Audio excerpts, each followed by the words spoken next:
Hello everyone, welcome back to On the Fly. Today we're bringing you the official Team Finland roster for the 2025 Four Nations Faceoff. So some general thoughts before we get too far into it today.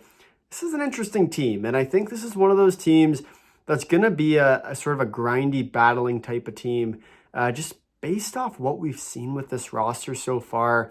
A few interesting players left off the list, a few interesting players brought on the list. What I will say, though, is sort of like a general oversight of this team, very defensive minded. And it is interesting to see, they're going to sacrifice a lot of offense to play that sort of Finnish trap style, speedy winger type game. So I am interested to kind of see what's going on with this Finnish team, because they are going to be a decent team, I think. I think they're going to surprise quite a few people. By far right now, based off paper, they are the underdogs. So, I mean, if you're looking at it that way, the only way is to go up from here. So we'll see. This is an interesting Finnish team. So we'll see sort of what goes on here. So we'll introduce the players now, throw the roster up here. So starting with the original 6 players selected back in June, that is Sebastian Aho, Alexander Barkov, Mikko Rantanen, Esa Lindell, Miro Heiskanen, and UC Saros are going to be your original 6, joined by the forwards Tero Teravainen, Anton Lundell, Rupe Hintz, Arturi Lehkonen, Patrick Laine, Capo Kakko, Eric Halla, Eetu Luosterainen, Joel Armia, and Mikael Granlund. So this is an interesting sort of mashup of players. So you'll remember back, one player left off the list that really surprised me is Jesper Kotkaniemi. He basically got replaced by Patrick Laine more or less here, which is, to me, was surprising, as well as Joel Armia replacing Matthias Michelli. That's another one that I think kind of surprised me a lot more than I would have thought it would have been. But Armia is a good two-way player, and that's where you kind of see them sacrificing for defense.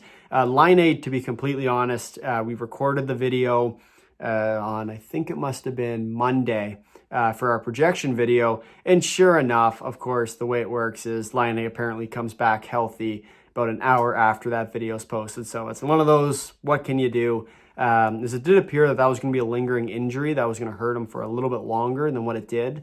So anyway, long story short, Laine's in. That one doesn't surprise me in the slightest.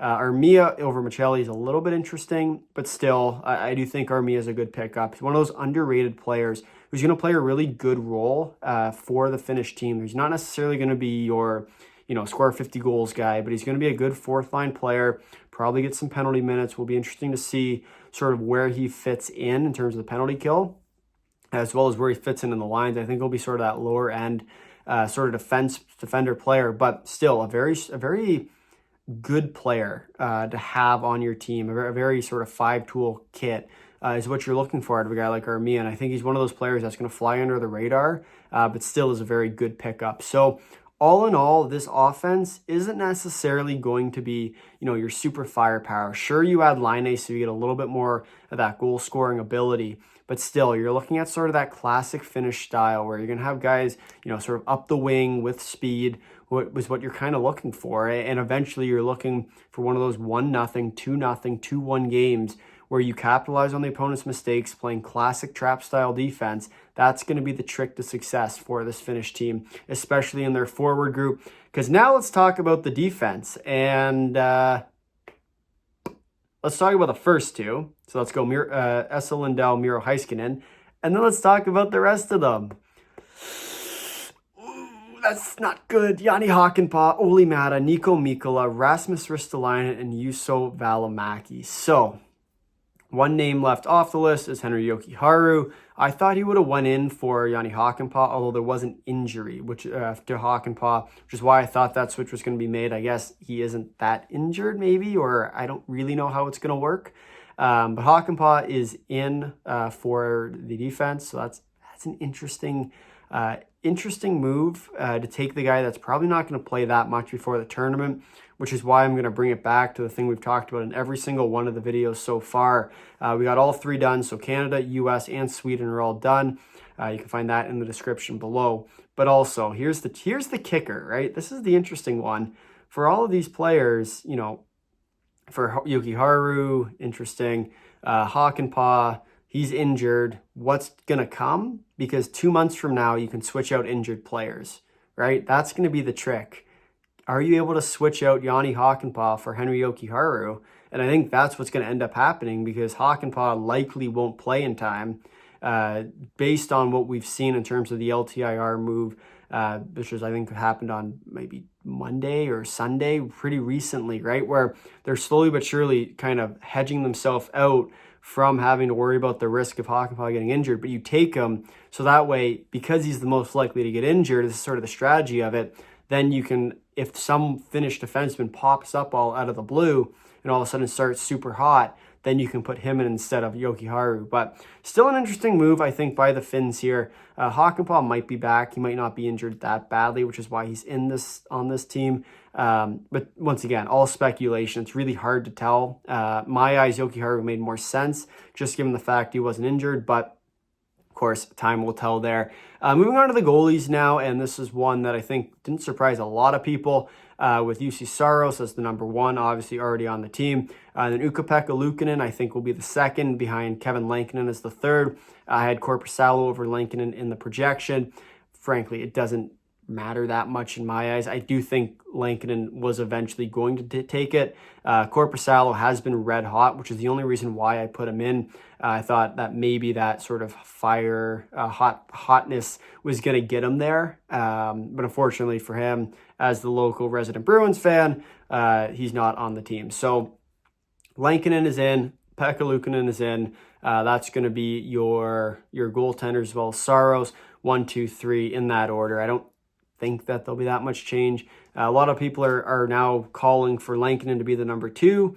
Maybe. The one nice thing about these tournaments is that it tends to go, sort of the first goalie is the first goalie. So, Saros will be Saros.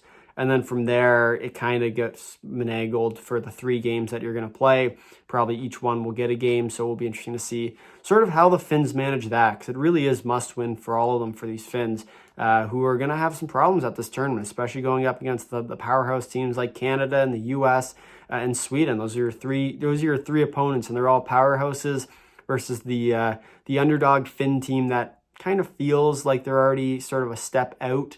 But still, it's still a good team. Don't count them out, because that's the one nice thing about the Finnish style of hockey, is that it doesn't really matter who you field a team against. If they play their trap style, you look at all these international tournaments, and that's what these European countries do so well, especially against teams that utilize the North American game, is play this trap style. It works because the American style is designed to take aggressive passes, pass pucks through the middle of the ice, and eventually, if you trap it long enough, you get your 2-on-1s, you get your 3-on-1s, and that's exactly how the Finns are going to utilize this scheme. At least I believe so, based on what their roster combination has looked like thus far. So it would not surprise me to see them, if they are going to win games in this tournament, it'll be tight checking right to the very end. Look for that trap style where they basically just crowd the middle of the ice, don't let anything through. Force odd shots from the outside. That's going to be the trick for the Finns in this one. But at the same time, this is a team, might not be those brand names that you're looking for, but they will utilize the scheme and they fit perfectly within it. If you made it this far in the video, thank you for watching. If you'd like to drop a like, if you really like, consider subscribing, tell all your friends, leave a comment down below your thoughts on Team Finland. Until next time, see you.